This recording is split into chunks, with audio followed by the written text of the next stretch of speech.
So in the previous video, we talked about what osmosis and osmotic pressure is. So an osmotic pressure is enough pressure that can be applied to make sure the process of osmosis is stopped.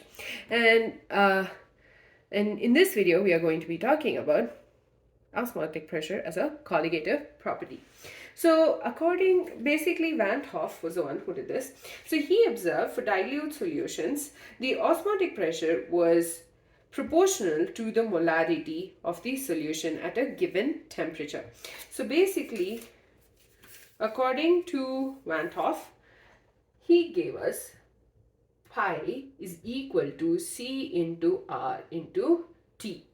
So he said that for a dilute solution, the osmotic pressure is proportional to the molarity for a solution at a given temperature, that is T.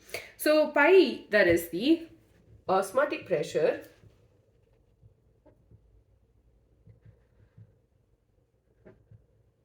C is the molarity, essentially the concentration, T, or let's go in the order. So R is the universal gas constant and T is the temperature. Now we initially said that temperature is constant. So T and R, both of these values are going to be constant. So we get a relationship that pi is directly proportional to C.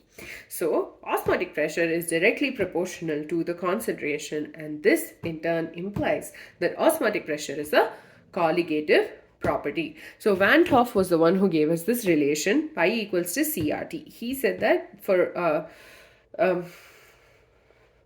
the osmotic pressure is directly proportional to the molarity of a solution at a constant temperature T. So pi equals to C into R into T, where pi is the osmotic pressure, C is the molarity, R is the gas constant, and T is the temperature. Now T and R, both of these are constants because it's considered to be in a constant temperature, and R is the universal gas constant. And so we get pi is directly proportional to C. This in turn implies that osmotic pressure is a colligative property. So now you know the next thing that's going to come up. You're going to be calculating the molar mass of the solute. So according to the Vant Hoff equation, we have pi equals to C into R into T. Now C, which is the molarity, number of moles divided by the volume, in volume of solution in liters.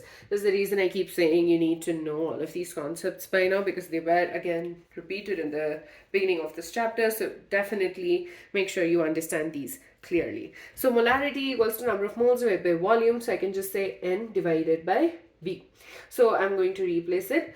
Pi will be equal to N by V into R into T. Okay, so we get pi V equals to N R T. Now this is the Vant Hoff equation for dilute solutions. Now N can be replaced. So N is the number of moles of the solute, which is mass, WB by MB. So pi V into V equals to WB by MB RT. So we can just say MB equals to WB RT divided by pi into V. So here WB is the mass of the solute, MB is the molar mass, and that is how we're able to calculate the osmotic pressure. Using the osmotic pressure, we are able to calculate the molar mass for a dilute solution. So basically, we took pi equals to N by V RT because C, which is the molarity, is the number of moles divided by volume of the solution in liters.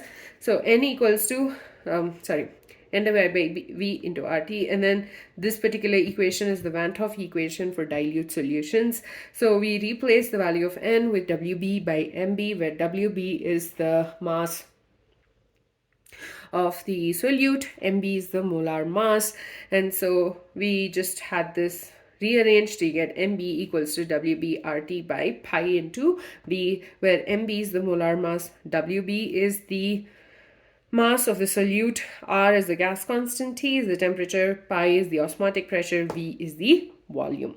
With that, we're done with the osmotic pressure as a colligative property. Now, the reason this is actually quite useful is because it helps us calculate the molar mass of certain dilute biomolecules in various solvents.